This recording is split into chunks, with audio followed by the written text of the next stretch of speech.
नमस्कार दोस्तों, स्वागत करता हूं बीएन क्लास में। तो यहाँ पे जैसे आपने देखा कि थंबनेल में लिखा हुआ है कि ट्रक के पीछे या बहुत बड़े वाले जो गाड़ी होते हैं उसके पीछे में दो दो पहिया एक साथ में लगाया होता है। इसका कारण क्या है, ये क्यों लगाया होता है, इसके पीछे साइंस का कौन सा कारण है, ये हम यहाँ पे डिस्कस करेंगे। अगर आप पहली बार मेरे चैनल में विजिट कर रहे हैं तो चैनल को सब्सक्राइब कर लीजिए, बेल आइकन को प्रेस कर लीजिए आने वाला वीडियो के नोटिफिकेशन पाने के लिए। तो यहाँ पे हम बात करेंगे कि वो जो गाड़ी के पीछे में दो दो पहिया होने का कारण क्या है। तो उसको जानने के लिए हमको साइंस का एक छोटा सा कॉन्सेप्ट को जानना पड़ेगा कि प्रेशर के बारे में, फोर्स के बारे में और एरिया के बारे में। ये तीन चीज़ हमको जानना पड़ेगा, प्रेशर, फोर्स एंड एरिया। उसके बाद आप बहुत ही आसानी से इसको समझ सकते हैं कि पीछे में क्या होता है, क्यों दो दो पहिए होते हैं। ठीक है, जैसे आपको अगर हम कोई पूछा जाता है तो आप बोलेंगे कि गाड़ी में बहुत सारा भारी सामान होता है इसलिए हमको दो दो पहिया होना चाहिए, है ना, तो उसको होल्ड करने के लिए। ठीक है, ये बात भी सही है, लेकिन इसको हम कैसे एक्सप्लेन करें।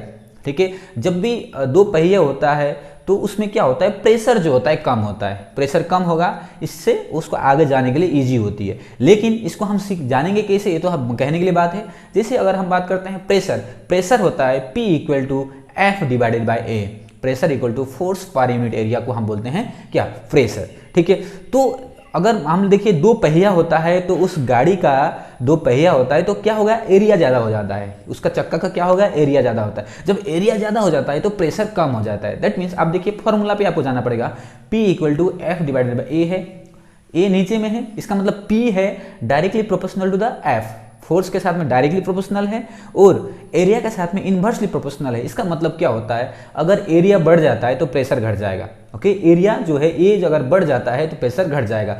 तो जैसे जो टायर का एरिया बड़ा हो गया, दो चक्का होने के कारण क्या हो गया, एरिया बड़ा हो गया तो प्रेशर कम हो गया। प्रेशर कम हो गया तो मिट्टी में जो वो घिसेगा नहीं। अगर एक ही चक्का होता, सिंगल चक्का होता या सिंगल पहिया होता तो क्या होता है, जमीन में घिस जाने का भी चांसेस होता है। अगर बहुत ज़्यादा लोड लेके आएगा, वो गाड़ी में बहुत ज़्यादा लोडिंग है तो वो चक्का जो है नीचे में घिस जाने का चांसेस रहता है। लेकिन जब भी ये क्या होगा, एरिया बड़ा हो जाएगा तो प्रेशर क्या हो जाएगा, कम हो जाएगा। जितना भी लोड डालिए उसमें तो प्रेशर कम पड़ेगा। प्रेशर कम पड़ेगा तो मिट्टी में नहीं घिसेगा या जमीन पे नहीं घिसेगा, रोड में नहीं घिसेगा।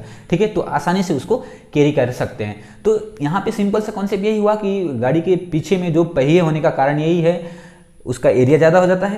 एरिया ज़्यादा होने से क्या होगा, प्रेशर कम हो जाएगा। That means area more, pressure less. That means pressure is inversely proportional to the area. Okay, area के साथ में इनवर्सली प्रोपोर्शनल है।